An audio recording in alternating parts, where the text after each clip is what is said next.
You're watching The Legal Breakdown. So Glenn, this is a historic day. Donald Trump found guilty on all 34 felony counts. So we have a ton of questions. A lot of them were submitted by viewers. A lot of them I have. So let's get right into it here. The first is Donald Trump still bound by the gag order? And what happens if he violates it now that the trial's over?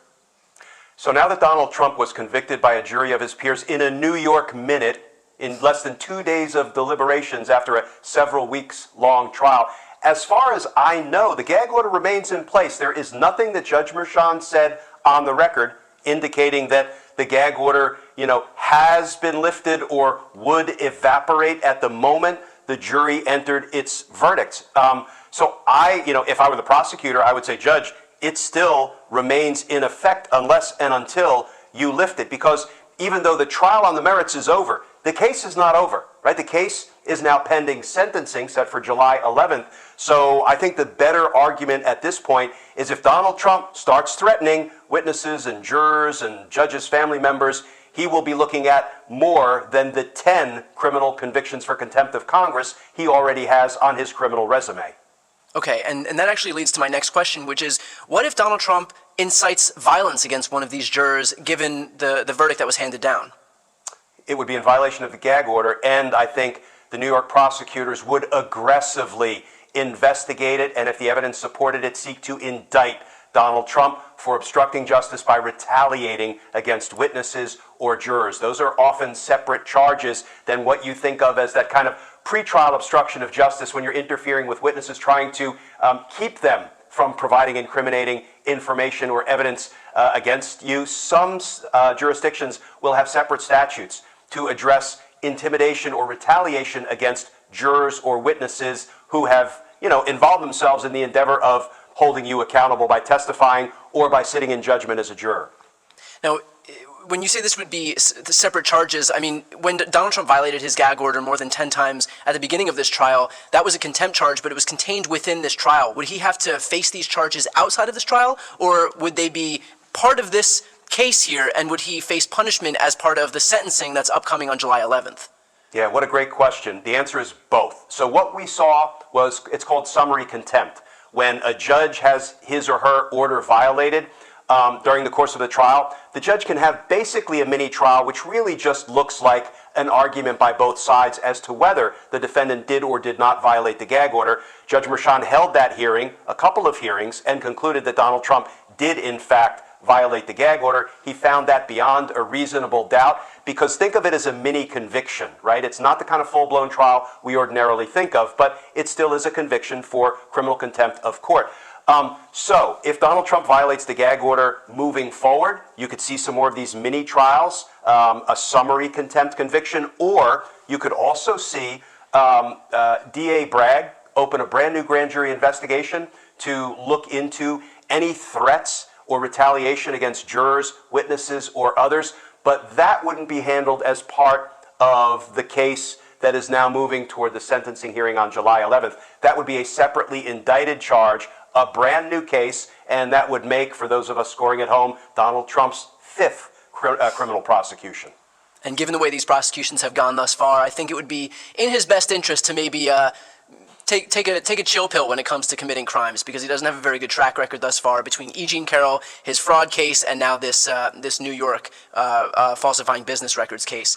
Glenn, let's talk about Donald Trump's appeal. When can he appeal, and will his appeal have any bearing on the sentencing? No.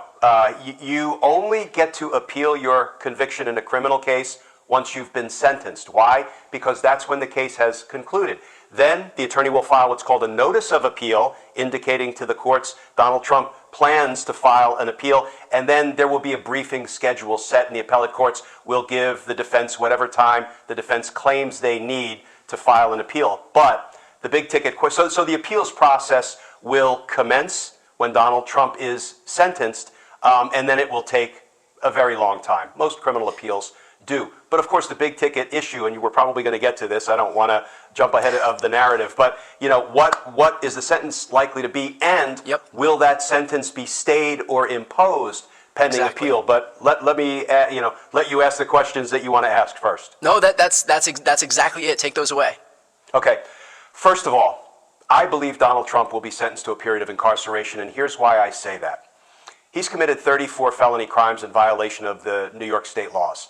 Now, it is a relatively low-level felony. It's a Class E felony, which I believe is the lowest kind of rung on the felony ladder under the criminal statutes of New York State.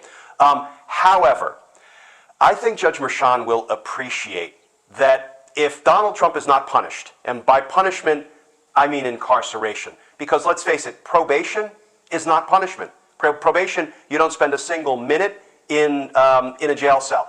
Now, there's something called a split sentence where a judge could say, I'm going to sentence you to, let's just hypothetically say, 1 year in prison. I'm going to suspend all but 30 days. That's called the split sentence. What that means is Donald Trump would have to serve 30 days, then he would be out on probation with the remaining 11 months of his 1 year sentence hanging over his head. And if he, acted up, engaged in misconduct while on probation, he could be put in to do the balance of his sentence. And does that include violating the gag order? Would that include, would probation include that?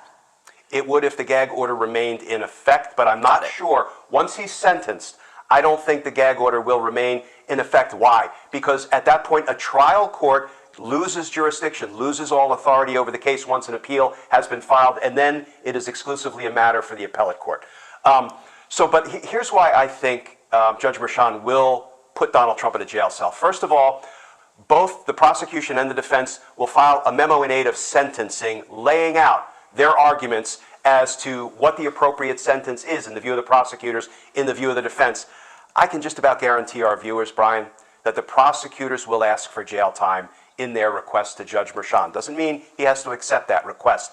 But I do think Judge Merchan will appreciate that if there's no punishment in this case, if there's probation, or in some ways what is just as bad as probation, home detention, which you and I have talked about before, that's like sentencing somebody to binge watch Netflix and order DoorDash. That's a vacation for Donald Trump more than it is punishment. Right. So I think Judge Merchan will understand if he doesn't put Donald Trump in a jail cell, there will be absolutely no point to this painful, up and down, anxiety-producing endeavor we have all just lived through as Americans. Because absent punishment, which looks like incarceration, there's no deterrent value. No other future aspiring day one dictator, nobody else who might choose to falsify business records to cheat in an election, whether a presidential election or other election, no one will be deterred if Donald Trump is not punished. In fact, Brian, they will be encouraged. They will be emboldened if they realize that Donald Trump can get away with it even in the event of 34 felony convictions. He can get away unpunished. I think Judge Merchan will sentence him to incarceration. I also think that is more likely, given that during the course of this trial, he violated the gag order 10 times. He was convicted. He was found beyond a reasonable doubt by Judge Merchan to have violated the gag order 10 times. Each violation came with up to 30 days in jail. And Judge Merchan said, I don't want to incarcerate you because you're a former president and you may be a future president. I think that was a low point for Judge Merchan, who otherwise presided beautifully over this case. I think those words are perhaps still kind of bouncing around Judge Merchan's thoughts. And I think the time has now come for Donald Trump to see the inside of a jail cell, to actually be punished for the crimes he committed against the people of New York, and by extension, against the people of the United States. Glenn, we're about to see Donald Trump embark on, a tirade against the legal system, against the judge, against prosecutors like we haven't seen before. Do you think that if Donald Trump levels especially heinous attacks at the judge, at these prosecutors, at the court, at the jurors, that will have some impact in the sentencing? It should. So anything that a defendant does in that period when he is pending sentencing, between the time a jury finds him guilty and the judge sentences him, is absolutely fair game in what's called aggravation. So the prosecutors present their case in aggravation. In other words, why is the defendant who has just been convicted worthy of a period of incarceration, and what has he done, not only prior to the trial and during the trial, but in that in-between period after he was convicted but before he was sentenced. All of that is fair game. I once had a defendant, believe it or not, when he was pending sentencing, give an interview to HBO. HBO was doing a documentary of this guy. It was called Thug Life in D.C. Yeah. And he actually said, you know what?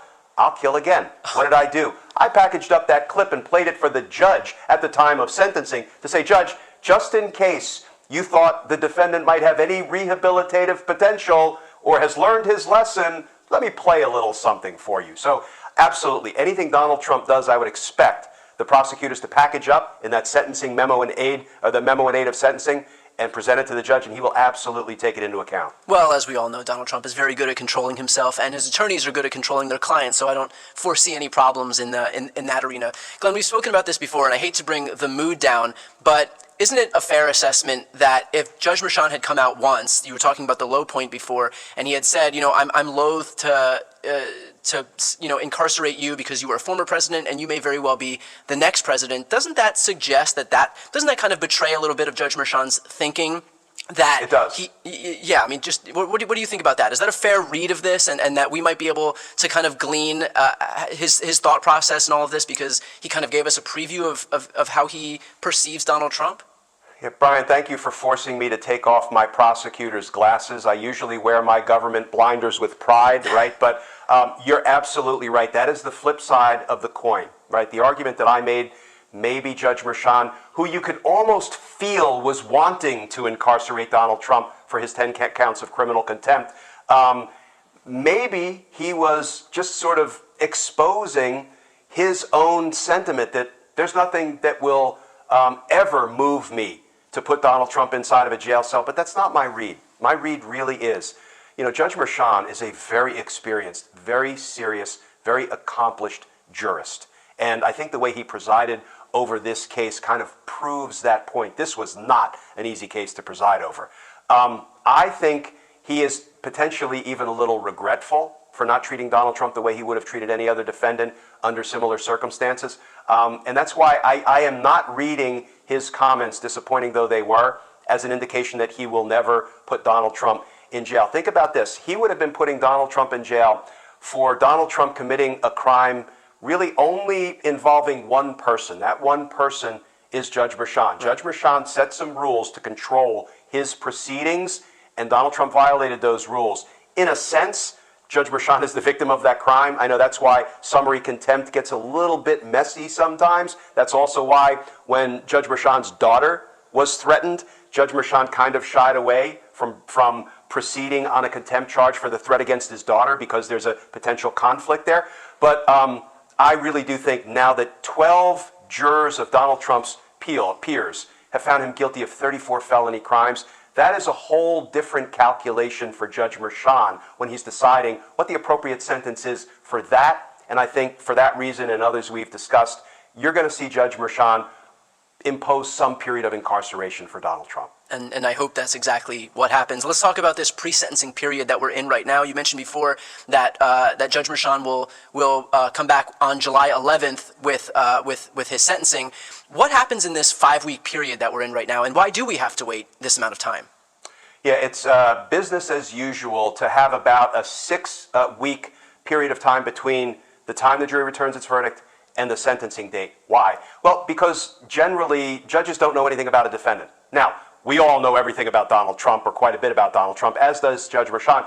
Ordinarily, that's not the case. So during that 6-week period, there is what's called a pre-sentence report that is drafted, reviewed, issued, and then provided to the judge. It is a very long, work-intensive process, usually, and Donald Trump, I'm sure, has already been ordered or will be ordered to sit down for an interview with a member of the probation office for the Manhattan court system, because that's what happens to every defendant after they are convicted.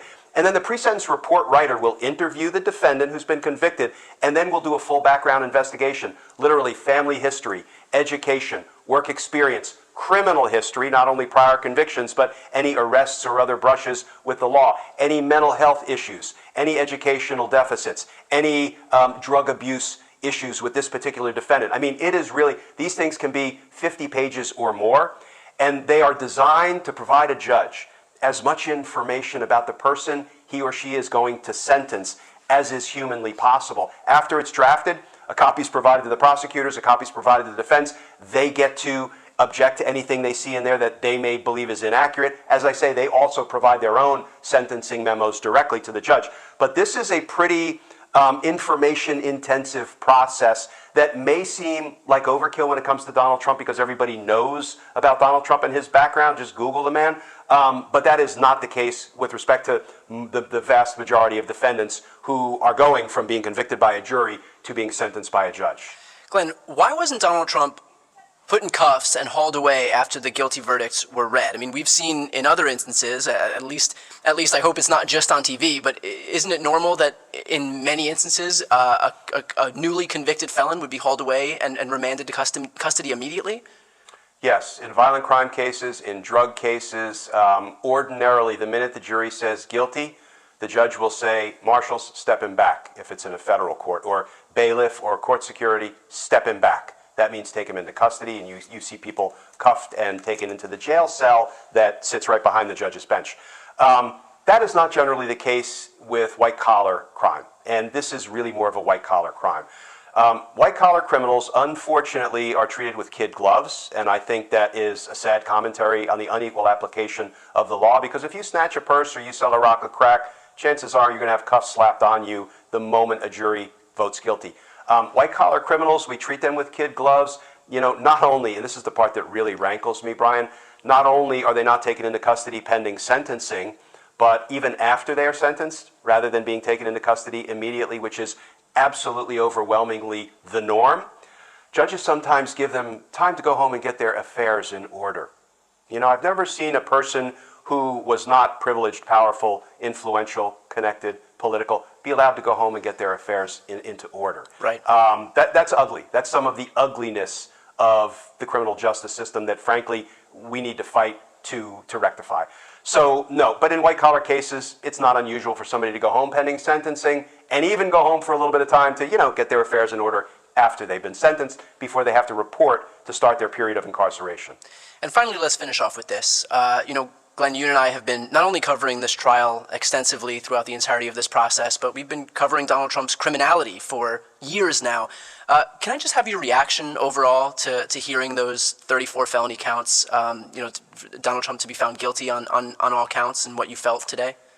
Yeah, I feel like for the first time in 50 years, we can say welcome accountability, right? Accountability has come to the pinnacle of the ruling class criminal, a former president of the United States. 50 years ago, when Gerald Ford pardoned Richard Nixon, I think that was the start of a downhill slide for the equal application of the rule of law and accountability for people of privilege at the highest echelons of government ever being held accountable for the crimes they commit in violation of the laws of the United States, which in a very real sense translates to committing crimes against the people of the United States. This wasn't a federal case. This was a state case. And I have to, say hats off to Alvin Bragg for taking a chance on a case that he believed in, that he knew he had enough evidence to present to a jury. He was confident he could win convictions. I still maintain Donald Trump is and has always been, since 2016, a federal problem that requires a federal solution. And that means federal prosecutions. But you know what? The states jumped out and did it first, as they have a right and responsibility to do, because they are their own sovereigns. And if they believe the laws of their state have been violated, even by a high federal government official, then they should bring charges. They have brought charges, and I would say welcome accountability. Now let's keep the justice ball rolling. Yeah, and I would also just take a minute to take a little bit of a victory lap here, because we've been beating this drum for a long time. I know it's very easy for a lot of folks out there, rightfully, to feel like there was no accountability at the end of this thing, and for a lot of people to check out, a lot of people to kind of just scoff at everything that's going on, because you just assume that Donald Trump isn't going to be held accountable for anything. And so to your credit, Glenn, you've been beating this drum all along and saying that there is accountability at the end of this rainbow here, and that's what we saw today. There's still obviously more to come, both on the sentencing front and then as well as the rest of the prosecutions that Trump is going to be contending with. Brian, let me just jump in and Sure. build on that, because I think this Legal Breakdown series, and I'm so thrilled to be in this partnership with you, is so important and so valuable if we can toot our own horns. And I think we're just getting warmed up, because we have been talking for a very long time about how once these cases move from the court of public opinion, where Donald Trump lies all day long and there are no rules of evidence, rules of procedure, and rules of law that govern what he says, into courts of law proper. I've been saying it over and over again, including in our Legal Breakdown series, that Donald Trump will be convicted so fast it will make his head spin. That is exactly what happened today, and it's going to happen at least 3 more times. So we're just getting warmed up. Yeah, and finally, I just want to extend gratitude on behalf of all of our viewers to you. You have, given us so much information, so much valuable information, basically putting us through law school classes on a daily basis. I mean, where else could you get this than, a YouTube series like this? You can't see this on cable. You can't see this anywhere else. So we are all so appreciative of the wealth of knowledge that you've given us as it relates to everything that Trump is contending with right now, all of these prosecutions, all of the processes that happen in the courtroom. So thank you, and looking forward to a lot more here. So with that said, I'm Brian Teller Cohen. And I'm Glenn Kirshner. You're watching The Legal Breakdown.